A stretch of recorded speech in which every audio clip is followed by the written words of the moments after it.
El Señor les bendiga a todos.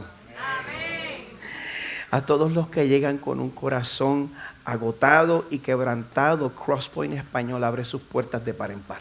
Sean bienvenidos a nuestra iglesia, donde nuestra misión es apuntar nuestra comunidad hacia Jesús. Para eso es que nosotros existimos aquí.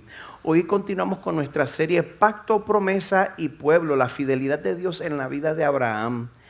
Y esta figura, Abraham el patriarca, él es una figura de tanta importancia y de tanta influencia que tanto los judíos como los musulmanes se consideran descendientes de él. ¿Quién tiene razón? Bueno, si usted se pregunta cuál de esos dos grupos tiene la razón, la misma Biblia resuelve este dilema cuando el apóstol Pablo en Gálatas 3 nos informa lo siguiente: sepan que los que son de fe, estos son los hijos de Abraham. Mire, en el sentido étnico, en el sentido biológico, sí, es verdad. Todos los pueblos semíticos, tanto los judíos como los árabes, descienden de Abraham. Pero si tú quieres ser parte del pueblo de Dios, ¿algunos de ustedes aquí que quiera ser parte del pueblo de Dios? Pues es clave que yo te diga en esta mañana que es solamente con los que han creído y recibido a Jesús como su Salvador y como su líder que Dios ha establecido un pacto eterno. Puedo pedirles que busquen en sus Biblias en Génesis 17. El primer libro de la Biblia, el capítulo 17.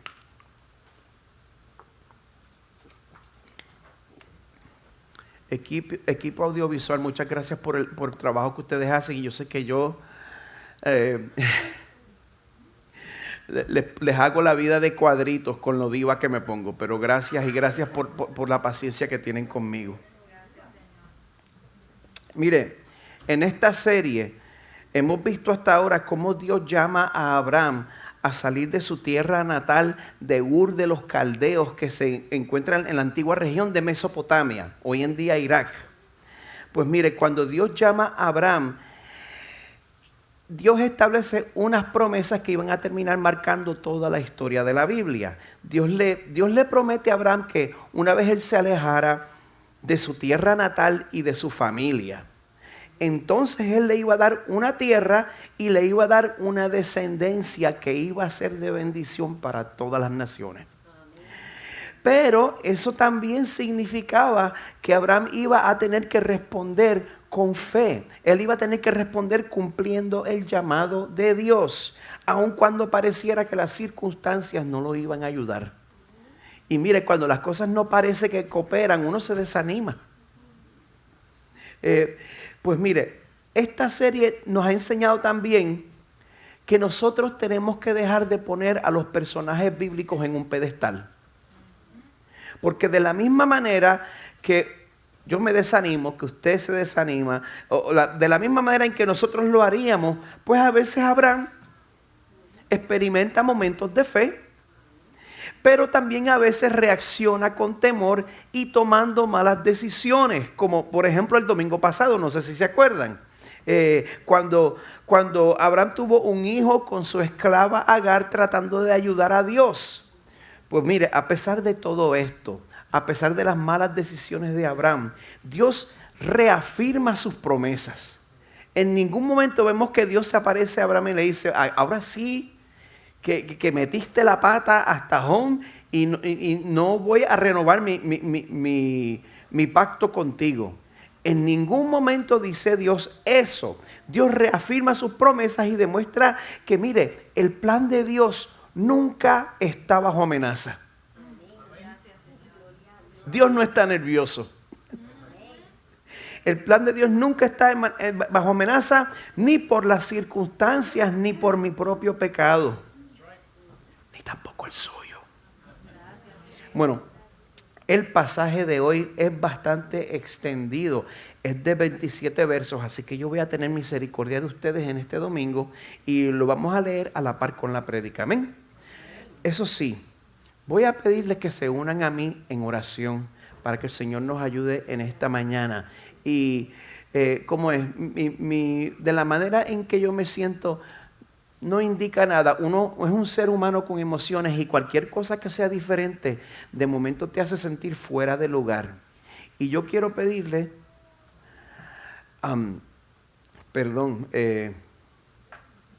Lizzy, tu esposo se llama Orlando. ¿Puedes pasar aquí y orar por mí? Para que el Señor me ayude, para que el Señor ayude a esta iglesia. Vamos a orar juntos. Padre, nos humillamos delante de tu presencia porque tú eres un Dios santo y poderoso. Gracias, Señor. Y nosotros somos pecadores, pero tú, oh Dios, mandaste a tu Hijo y murió en la cruz del Calvario por nosotros. Gracias. Te pedimos una bendición especial, Señor, hoy en esta mañana, Señor, por el pastor que va a exponer tu palabra. Te pedimos, Señor, que abra su boca y que él pueda, Señor, proclamar tu palabra de una forma convincente, Señor, de una forma que llegue a los corazones de todas las personas que lo oyen, Señor. Y que tú, oh Dios, despiertes el espíritu nuestro para que nosotros, Señor, podamos ser una iglesia que oye tu palabra, pero que también la pone por obra, Señor. Te pedimos, Señor, tu bendición para este pastor y para la iglesia, Señor. Tú eres el único que lo puedes hacer. Sí, Señor. Te alabamos, te glorificamos y a ti, oh Dios, te damos las gracias porque tú eres un Dios poderoso. Gracias, Señor. Amén. Amén. Gracias, Orlando. Muchas gracias. Yo creo que todos tenemos una imagen en nuestra mente de que los presidentes de los Estados Unidos son los ejemplos a seguir en cuanto a amor por la patria y servir a la patria. Pero yo no sé si usted sabe que en los últimos 30 años ninguno de los presidentes ha servido a los Estados Unidos de la manera que lo hizo un veterano del cual les voy a hablar en esta mañana. Les pregunto, ¿reconocen ustedes a ese veterano?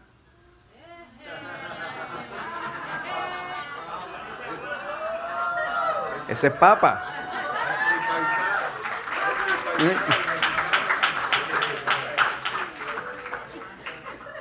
Pues mire, como dice en Puerto Rico, yo vivo. No solo él, la gran mayoría de los soldados que sirvieron en el conflicto de Vietnam tuvieron que experimentar la terrible y traumática realidad de lo que es el combate activo. No es lo mismo uno servir que uno servir en combate. Y el último presidente que sirvió en combate activo fue Bush padre. Los demás pues quizás tuvieron sirvieron en lo militar, pero no estuvieron envueltos en combate activo. Pero la experiencia de Papa fue aún más única. Y si usted conoce lo que es estar en el Army, que yo no tengo la más mínima idea, el gen militar me brincó a mí completamente y cayó en el sobrino mío.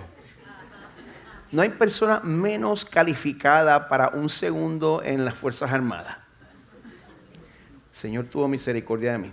Pero si usted sabe lo que es ser soldado, y si usted se fija en la solapa del bolsillo izquierdo de Papa, este lado, usted va a notar que él tiene una insignia en particular, una insignia que pocos soldados tienen, la insignia del paracaidista. ¿Sabe qué quiere decir eso? Eso quiere decir que mientras muchos políticos de hoy en día estaban siendo protegidos del servicio militar por el dinero de sus familias, o emborrachándose en la universidad, este puertorriqueñito, todavía sin derecho a votar por el presidente que lo mandó a la guerra, estaba en la puerta abierta de un avión volando a miles de pies de altura, mirando para abajo sobre el territorio enemigo. Pues en esta mañana yo utilizo el ejemplo de un paracaidista, porque brincar de un avión que sirve, Brincar de un avión a miles de pies de altura hacia un territorio hostil se parece mucho a la manera en que el cristiano ejercita su fe. Yo no sé si usted se da cuenta de eso. Mire, déjeme tratar de ilustrarlo. El paracaidista que está a punto de brincar, pues tiene fe en el paracaídas que tiene en la espalda. El paracaidista, pues, espero yo, ha estudiado cómo funciona el paracaídas. El paracaidista ha empacado el paracaídas. El paracaidista ha sido entrenado en cómo operar el paracaídas. Sin embargo, ¿cómo sabe usted que el paracaidista tiene una fe concreta en el paracaídas? No es en lo que dice, es por lo que hace que nos damos cuenta. El paracaidista verdaderamente confía en su paracaídas cuando toma la decisión de saltar del avión. A nosotros nos gusta pensar que Dios nunca nos pondría en ese tipo de situación. Que Dios nunca nos pondría en la situación donde estamos en la puerta del avión mirando para abajo. A nosotros nos gustaría pensar que Dios es como un abuelito que nos complace en todo y que nunca nos corrige. Pero la verdad es que a lo largo de nuestra vida cristiana, muchas veces Dios sí nos pone en esa situación. ¿Lo ha hecho con usted? ¿Mm? Muchas veces el Señor nos va a llevar a una encrucijada. Una encrucijada donde vamos a tener que escoger entre obedecer a Dios o desobedecerle. Muchas de esas veces obedecer a Dios va a ser una decisión costosa. Muchas veces obedecer a Dios va a ser una decisión dolorosa. Pero el pasaje de hoy nos enseña que si nosotros verdaderamente confiamos en Dios, ese es el punto de partida, la fe. Si nosotros verdaderamente confiamos en Dios, aunque a veces fallemos como falló Abraham, nosotros vamos a estar dispuestos a obedecerle aunque sea difícil. En otras palabras, mire, conocer a Dios es suficiente para confiar en Él y vivir para Él. Conocerle. El proceso de conocerle es un proceso que dura toda la vida. Y es un proceso que incluye nuestra participación, buscar conocerle a Él a través de su palabra y a través de pasar tiempo juntos como iglesia. Y si usted conoce a Dios, usted no va a necesitar tiempos milagrosos en su vida para poderle sostener a través de la dificultad. El Señor le va a sostener hasta el fin. Mire, lo que Dios ya nos ha revelado sobre sí mismo es suficiente. Es suficiente para sostenernos y para despertar en nosotros una devoción consistente desde hoy hasta el día de nuestra muerte. Tenemos que saber eso de corazón. Porque muchas veces, mire, la rutina, lo repetitiva y ordinaria que es la vida, eso nos tienta a pensar, ¿seré yo parte del plan de Dios? Aquí mientras estoy cambiando la goma del carro en medio de la 417. ¿Seré yo parte del plan de Dios? Mientras estoy recogiendo las hojas. Si leen conmigo en Génesis 17, lo primero que nos muestra el pasaje de hoy es que Dios sigue siendo fiel sin importar cuántos años hayan pasado. El texto dice así, comenzando con el primer verso. Cuando Abraham tenía, ¿cuántos años? 99. ¿Recuerda usted cuántos años Abraham tenía en el capítulo pasado? 86. Él tenía 86 años en el capítulo pasado. Para el fiasco entero de Agar, él tenía 86 años. Eso quiere decir que del final del capítulo 16 al principio del capítulo 17, ¿cuántos años pasaron? 13. Pasaron 13 años. Nosotros vimos en el capítulo pasado cómo Como Abraham terminó teniendo pues un hijo con su esclava Agar, vimos todas las repercusiones que vinieron de esa situación, de esa decisión. Y después de todo el drama ese que vino como consecuencia, pues no hay récord en la Biblia de que Dios se haya vuelto a comunicar con Abraham por 13 años.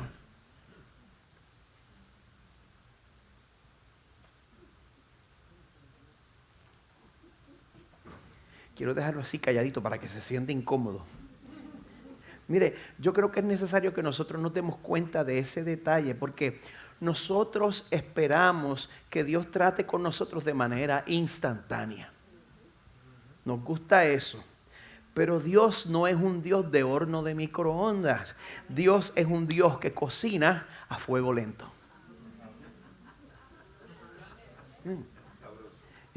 El carácter que Dios forma en nosotros, lo forma a través de los años, a fuego lento. Ese debió haber sido el nombre del mensaje. No. Bueno, mire, amada iglesia, hace falta que nosotros nos demos cuenta de esa realidad. Porque muchas veces nosotros confundimos el crecimiento espiritual, confundimos la formación espiritual con ser entretenidos, con que Dios nos entretenga. Y mire, y si en mi vida entonces no ha pasado algo milagroso en 2 semanas, pues ya me empieza a dar la piquiña de buscarme otra experiencia.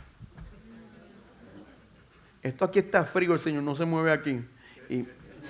Perdón.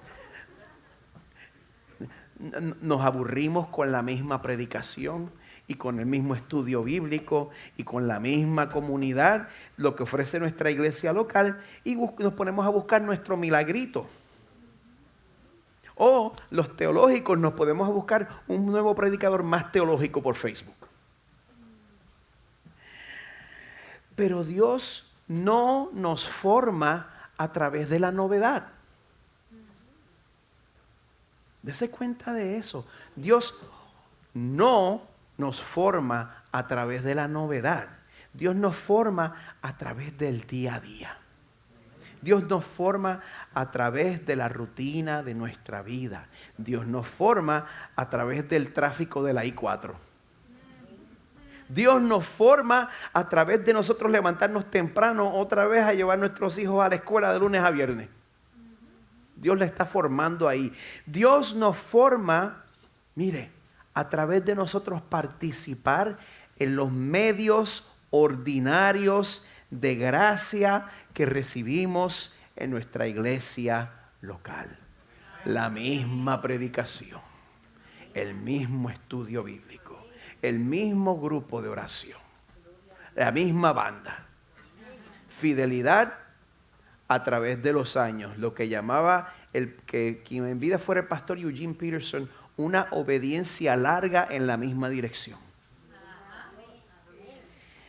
Dios, mire, participar en todo esto, participar de recibir la palabra predicada, recibir la cena del Señor, nuestros tiempos en comunidad. Una vez más, Dios no es un Dios de horno de microondas, Dios es un Dios que cocina a fuego lento. ¿Le puedo preguntar algo?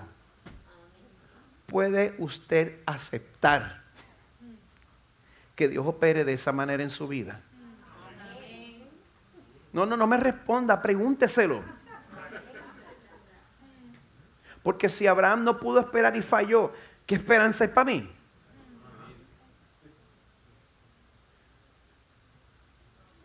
Prepárese para cuando eso suceda en su vida. Porque mire, en el caso de Abraham pasaron 13 años antes de que Dios se le volviera a aparecer. Y le dijera, oye, no hemos ni terminado el verso 1. Vamos por mal camino. Pasaron 13 años antes de que Dios se le volviera a aparecer. Y le dijera al final del verso 1, yo soy el Dios Todopoderoso.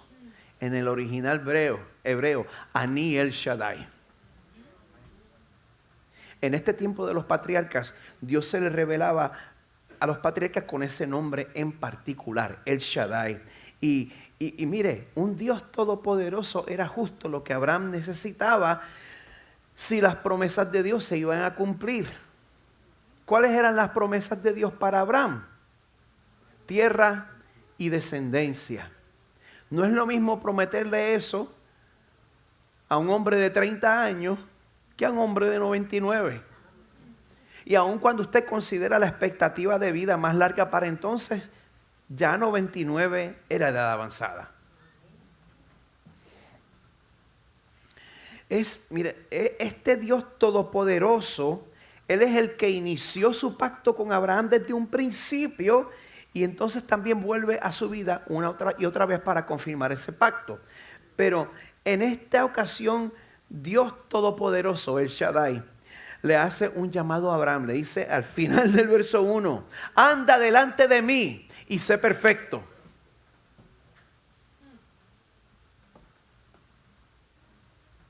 Sé perfecto.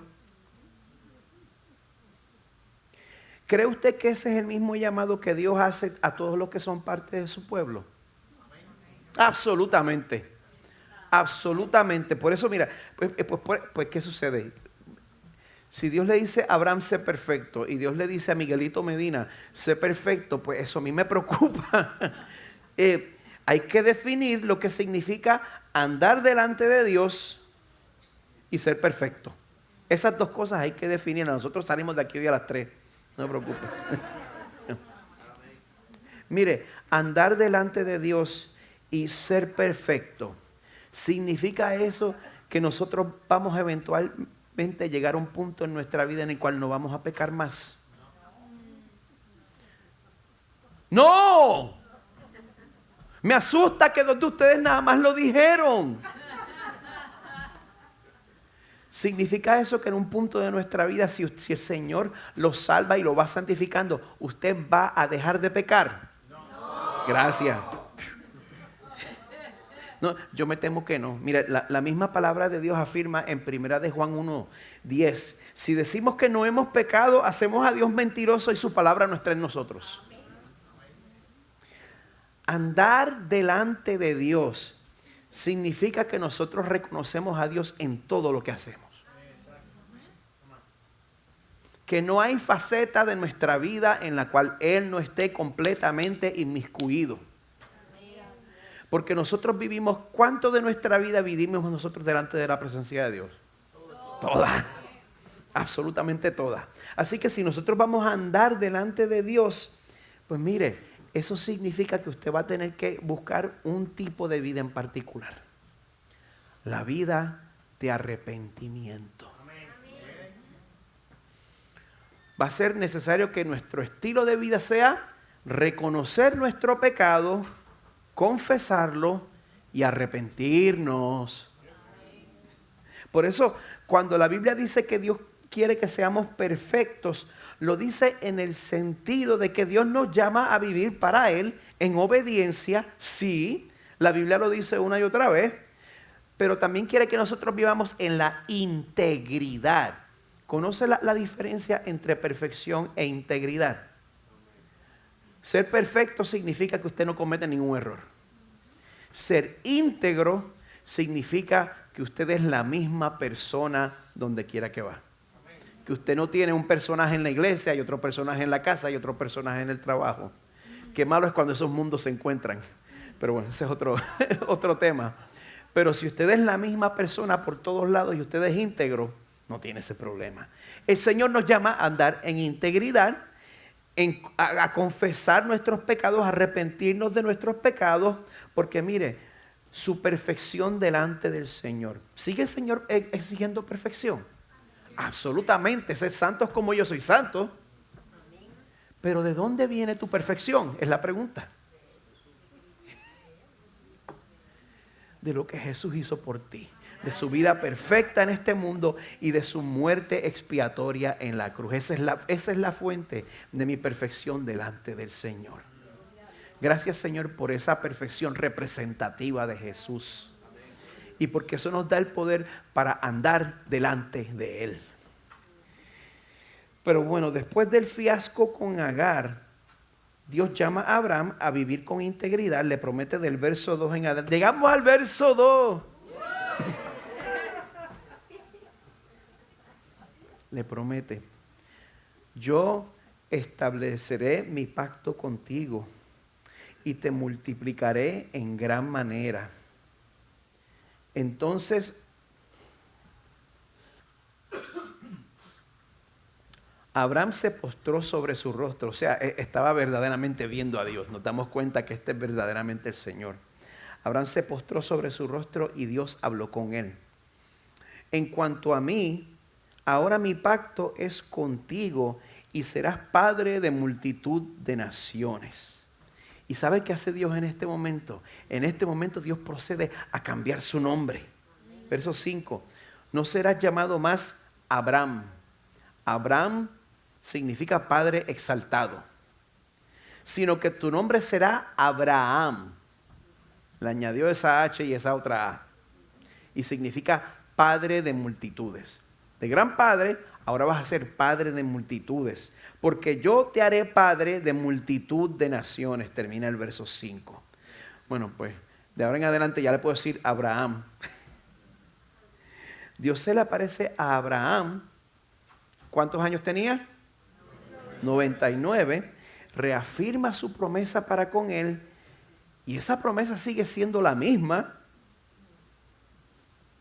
¿Se da usted cuenta que Dios no modifica su promesa de paternidad por el hecho de que Abraham tuviera 99 años de edad? Le sigue prometiendo lo mismo. De hecho, del verso 6 en adelante, Dios expande esa promesa aún más. Él le dice, te haré fecundo en gran manera, de ti haré naciones, de ti saldrán reyes.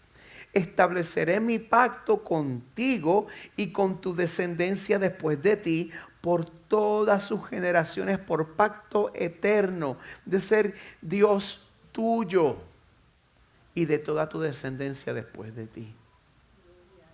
Usted se da cuenta del privilegio de que Dios te diga, yo voy a ser tu Dios.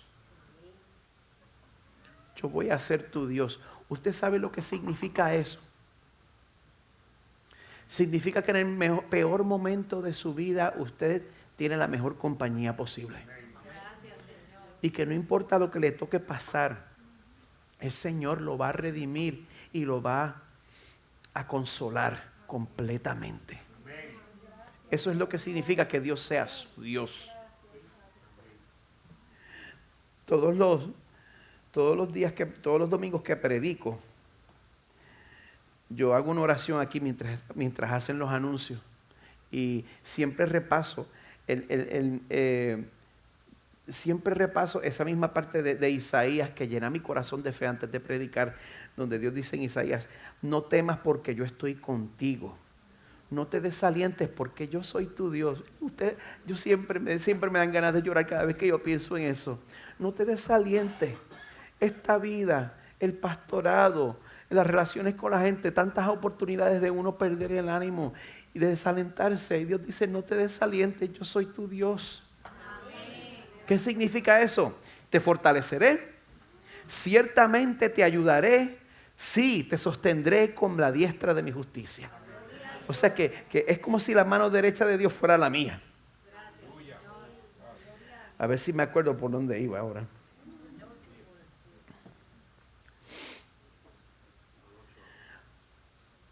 Dios le promete ser Dios tuyo y de toda tu descendencia después de ti. Y te daré a ti y a tu descendencia después de ti la tierra de tus peregrinaciones. O sea, el sitio donde estás vagando ahora, donde eres extranjero, te lo voy a entregar. Toda la tierra de Canaán como posesión perpetua y yo seré tu Dios. ¿Por qué insiste Dios en hacer las cosas de esta manera?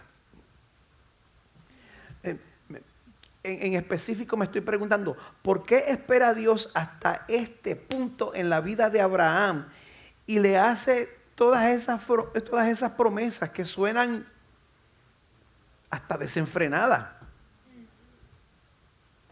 ¿Por qué Dios opera así? Porque Dios quiere operar con lo que es difícil para mí. ¿Por qué Dios insiste en que se note que yo tengo que depender de Él?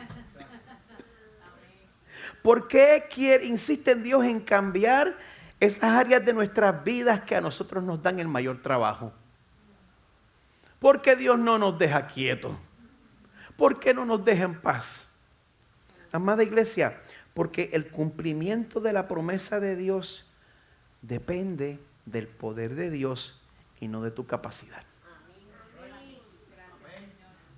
Qué bueno, ¿verdad? Esa es la razón por la cual Dios insiste en concederle una conquista de terreno y descendencia a un hombre de 99 años. Pues, y esa es la razón por la cual, a pesar de los fracasos de Abraham y Sarai, Dios vuelve a ellos una y otra vez y reafirma y expande su promesa, porque no depende de nuestros méritos, sino del amor generoso de nuestro Señor. En las palabras del pastor Andy Davis, pastor de la primera iglesia bautista en Durham, North Carolina, Dios no desechó a Abraham y a Sarai. No los expulsó por ser pecadores, ni por haber desobedecido los patrones que Él estableció desde el mismo principio con respecto al matrimonio. No los expulsó. Lo podría haber hecho. No los expulsó. Dios redime a los pecadores. Dios usa a los pecadores. ¿Quién dice amén por eso? Amén. Quiero preguntarte, ¿tú sientes que has cometido demasiados errores en tu vida y que ya Dios no puede usarte para el establecimiento de su reino?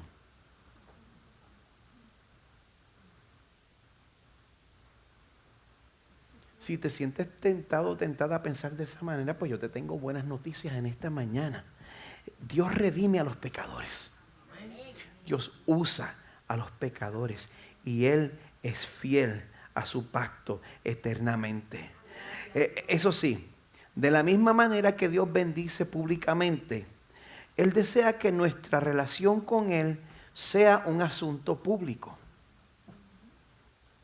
Cuando Carmen y yo nos hicimos novios, Carmen me negó delante de sus padres por como 2 semanas.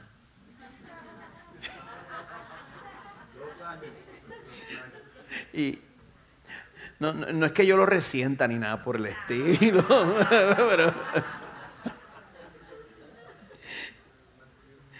pero pues no niegues a Dios. Él desea que nuestra relación con Él sea un asunto público, que la gente se entere. Dios desea que si vamos a ser un pueblo que le pertenece a Él, que se note. Y del verso 9 en adelante, pues Dios establece lo que iba a ser la marca de su pueblo. Bueno, yo les prometo que de ahora en adelante voy a ser más breve. Ay, Señor. Dice así el verso 9. Dijo además Dios a Abraham: tú pues guardarás mi pacto, tú y tu descendencia después de ti por sus generaciones. Este es mi pacto con ustedes y tu descendencia después de ti, y que ustedes guardarán. Todo varón de entre ustedes será circuncidado. Serán circuncidados en la carne de su prepucio, y esto será la señal de mi pacto con ustedes. Bueno, esto es una buena razón para ser más breve de aquí en adelante. Dele gracias a Dios que usted no está en mi posición ahora mismo. Mucha gente cuando predica sobre esto especulan sobre las razones prácticas para la circuncisión. Yo no voy a hacer eso. Pero mire, para ser breve, cuando Dios establece que la señal de su pacto sea hecha de una manera tan íntima, eso iba a asegurar que Abraham y sus descendientes iban a recordar ese pacto todos los días. Imposible de ignorar. Y bueno, no solo los descendientes, si tú eras parte de los empleados y del séquito de Abraham, ibas a tener que cumplir con ese pacto, sí o sí. Versos 12 y 13. A la edad de 8 días, este es el mandato de Dios, será circuncidado entre ustedes todo varón por sus generaciones. Hasta el día de hoy, esa es la práctica del judío, circuncidar a su varón a los 8 días de nacido. Asimismo, el siervo nacido en tu casa, o sea, todos los empleados domésticos, o que sea comprado con dinero a cualquier extranjero que no sea de tu descendencia. Ciertamente ha de ser circuncidado el siervo nacido en tu casa o el comprado con tu dinero. Así estará mi pacto en la carne de ustedes como pacto perpetuo. Pacto perpetuo. O sea que si yo soy hombre y quiero ser parte del pueblo de Dios, hoy en día, ¿me tengo que circuncidar? Tienen razón, pero yo les voy a dar la respuesta más adelante. Por ahora, en el verso 14, Dios usa la naturaleza gráfica de este procedimiento para ilustrar las consecuencias de la desobediencia. Dice, pero el varón incircunciso, que no es circuncidado en la carne de su prepucio, esa persona será cortada de entre su pueblo. Ha quebrantado mi pacto. O sea que Dios tomaba eso en serio. Dios está exigiendo que los hombres en su pueblo lleven una señal en sus propios cuerpos del pacto que Él había hecho con ellos. Imagínense ser Abraham y recibir esa instrucción por primera vez. No nos dice cómo se sentía Abraham. Si él se quedó perplejo, yo lo entiendo, me habría dejado perplejo a mí recibir esa instrucción de parte del Señor. Mire, a veces el Señor pide que nosotros hagamos cosas en obediencia a Él, aunque todavía nosotros no entendamos todos los detalles. Pero Dios también usa este momento para llenar a Abraham, con, ahora sí, la esperanza de un hijo.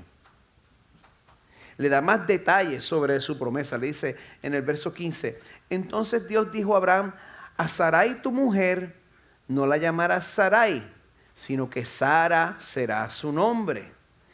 En el original hebreo, Sarai significa princesa mía. Es un posesivo, el sufijo de la i, Sarai. Y cuando lo cambia de Sarai a Sara, pues ya significa princesa y punto. Ya no es mi princesita, ahora es princesa.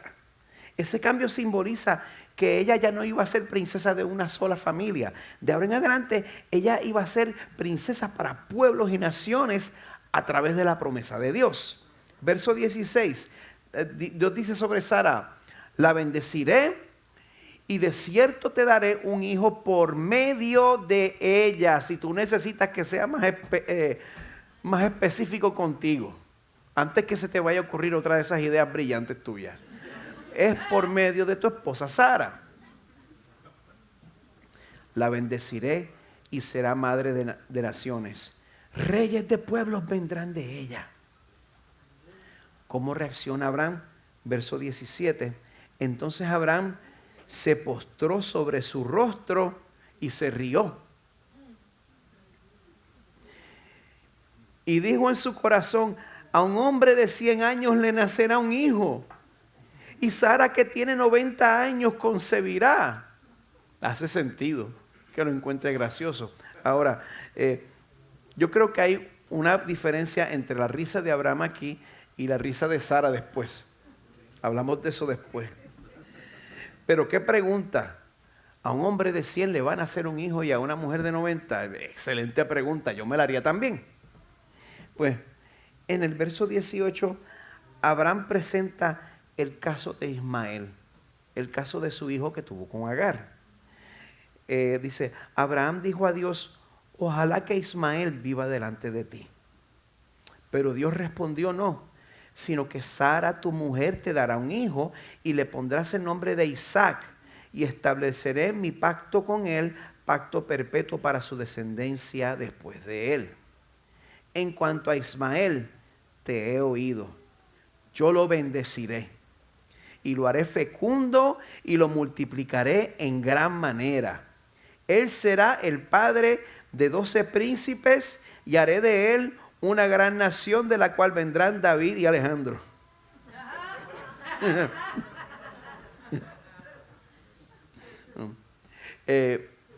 Pero mi pacto, no, David Alejandro no lo dice. Padre de 12 príncipes y haré de él una gran nación. Ciertamente cumplió eso. Pero mi pacto lo estableceré con Isaac, el hijo que Sara te dará por este tiempo del año, el año que viene. Cuando terminó de hablar de él, Dios ascendió dejando a Abraham. Dios deja a Abraham con una promesa que solo se va a cumplir si Dios interviene milagrosamente. No hay otra manera. No hay otra manera. Pero Dios insiste en hacer las cosas así. Dios insiste en que aprendamos que Él cumple sus promesas a su manera y a su tiempo. La obra de Dios muchas veces parece ser humanamente imposible. ¿Cómo va Dios a lograr esto? ¿Cómo va Dios a hacer todas las cosas nuevas en este mundo que parece estar más allá de toda esperanza? Amada iglesia, la salvación siempre ha sido y será obra de Dios y no del esfuerzo humano.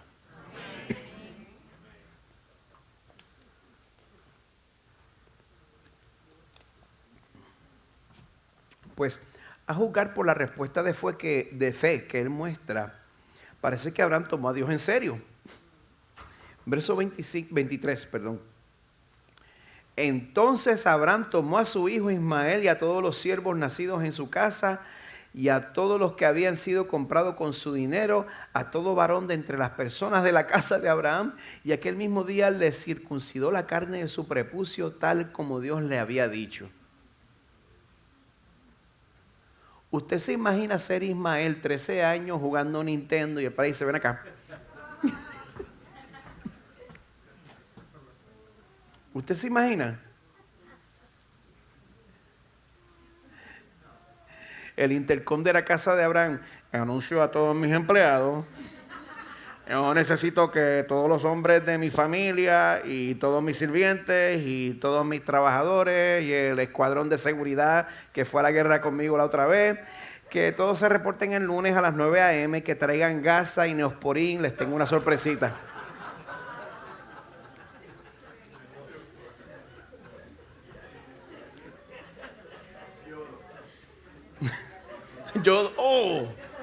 Ya.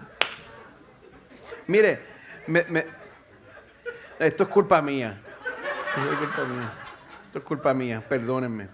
Mire, yo no sé, a mí me da lástima con todos, yo me identifico, pero hay que notar que Abraham lideró con su ejemplo. Dice el verso 24, Abraham tenía 99 años cuando fue circuncidado y su hijo Ismael tenía 13 años cuando fue circuncidado. En el mismo día fueron circuncidados Abraham y su hijo Ismael. También fueron circuncidados con él todos los varones de su casa que habían nacido en la casa o que habían sido comprados a extranjeros.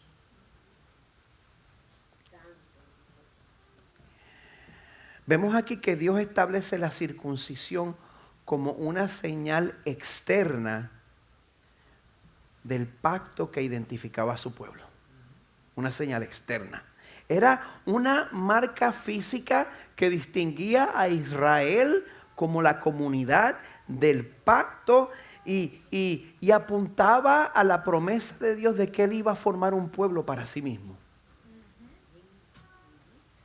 Ahora, cuando nosotros vamos al desarrollo, cuando miramos el desarrollo de la revelación bíblica, porque el Señor se revela de una manera progresiva y cuando llegamos al Nuevo Testamento, vemos que esa señal ya no es requisito para los creyentes en Cristo. En Romanos 2, Pablo aclara, él nos dice, no es judío el que lo es exteriormente, ni la circuncisión es la externa, en la carne, pues es judío el que lo es interiormente y la circuncisión es la del corazón por el espíritu, no por la letra.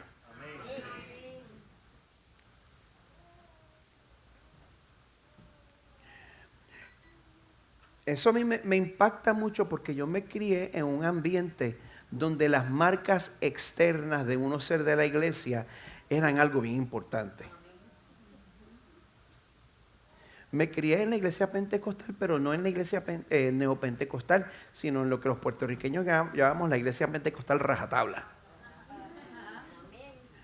¿Quiénes se criaron ahí? Amén. Pues yo siempre recuerdo visitar una iglesia en particular donde tenían 2 pósters. Primero que nada, los caballeros se sentaban en este lado y las damas en el otro. Los separaban.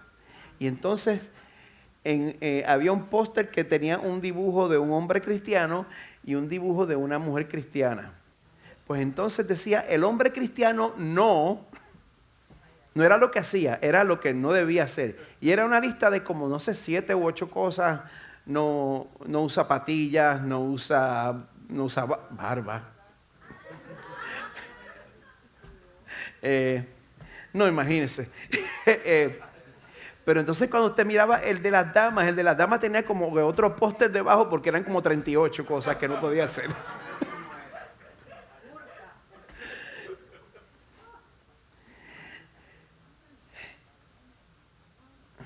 Mire,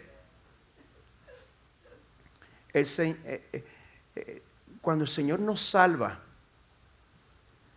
y nosotros estamos agradecidos al Señor por lo que ha hecho en nosotros, muchas veces nosotros sentimos que el Señor nos llama a obedecerle de una manera particular que nos llama a otras personas. Y si usted siente eso, mire, viva para el Señor. Para el Señor lo hace y el Señor se complace en usted. Dicho eso, la pertenencia al pueblo de Dios no se basa en una marca física. Se basa en la fe en Jesucristo. En que usted crea en Jesús. En que usted crea en que Él vino a la tierra, en que vivió una vida completamente perfecta y después se ofreció voluntariamente para morir en la cruz en nuestro lugar.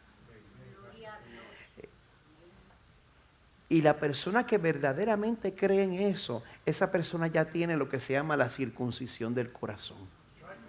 Ya usted es pueblo del Señor y el Señor estableció su pacto con usted. ¿Nos va a llamar el Señor a que reflejemos ese pacto de alguna manera externa? Amén. Yo creo que sí.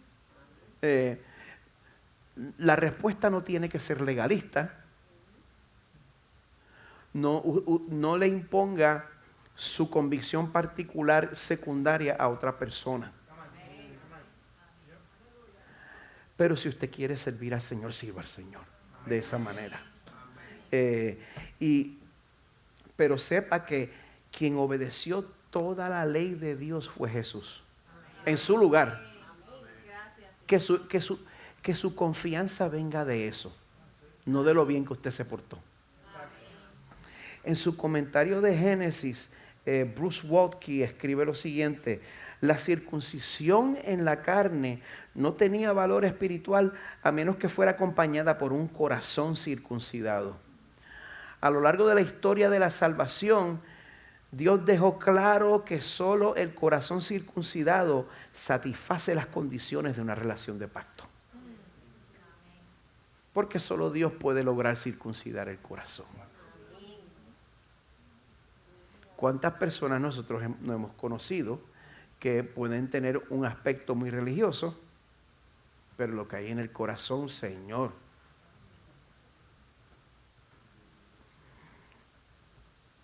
Y también para confirmar aquí, si usted lee Hechos 15, bienvenida sea la pubertad. Si usted lee Hechos 15, la iglesia primitiva, la iglesia en sus principios, reconoció que los gentiles no debían someterse a la circuncisión para ser parte del pueblo de Dios. Y aunque esa señal externa del pacto ya no se exige, la respuesta de Abraham es un ejemplo para nosotros.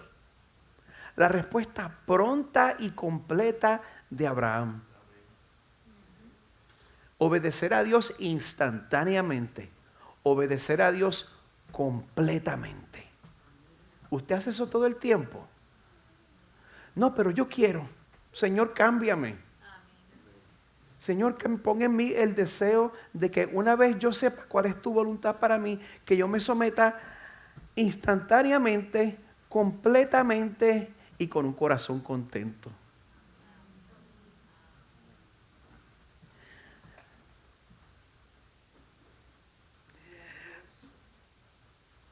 Hoy después del servicio, vamos a estar estudiando sobre una de esas maneras de nosotros responder externamente al llamado de Dios, y es participar en la ordenanza del bautismo. Así que si le interesa, está invitado. Pues mire, la respuesta apropiada al pacto de Dios es obedecerle inmediatamente, confiadamente y con un corazón gozoso. Abraham actuó ese mismo día. El pobre Ismael ni se enteró de lo que había pasado. Abraham actuó instantáneamente y él demostró que su fe no era meramente intelectual, sino que había una confianza práctica en el Dios que le había hablado. Abraham brincó del avión. Así que mira, si conocer a Dios es suficiente para que confiemos en Él y vivamos para Él, ¿verdad? Si conocer a Dios es suficiente para eso, pues entonces les hago una pregunta. ¿Cómo debemos nosotros responder a esta palabra?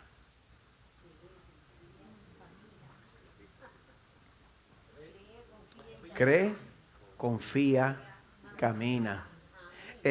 Nuestra obediencia tiene que comenzar desde un lugar de fe. Muchas veces nosotros tratamos de cambiar nuestra conducta para poder ser más parte del grupo. La presión de grupo. Sí, en la iglesia hay presión de grupo. Muchas veces nosotros cambiamos de conducta porque queremos la aprobación de otras personas.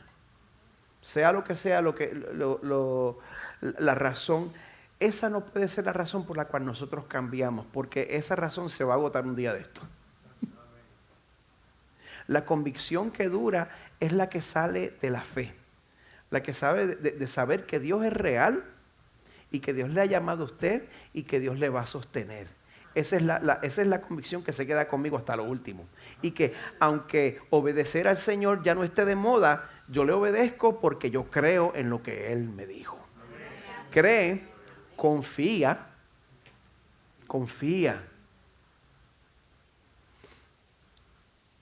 Sí, y camina. Salta del avión. Salta del avión. Cree en el Dios que inició su pacto contigo. Primero que nada, mira, tú nunca te habrías enterado de ese pacto si el Señor no lo hubiera iniciado. Cree en el Señor que inició su pacto contigo. Confía a pesar de las circunstancias que estés pasando. Porque sí, te van a desanimar. Confía. ¿Cómo puedes fortalecer tu confianza en el Señor? Los medios ordinarios de gracia. Recibe la palabra predicada. Recibe los sacramentos. Participa en comunidad. Ven al estudio. Participa en tu comunidad. Participa en los medios ordinarios de gracia. Eso va a fortalecer tu confianza en el momento de la duda, en el momento de la tentación. Y camina en integridad delante de El Shaddai, del Dios Todopoderoso que te tiene en su mano y te va a llevar en su mano hasta el final. Amén. Le voy a pedir al equipo de adoración que pase al frente. Como de costumbre, durante este tiempo de transición, quiero pedirles que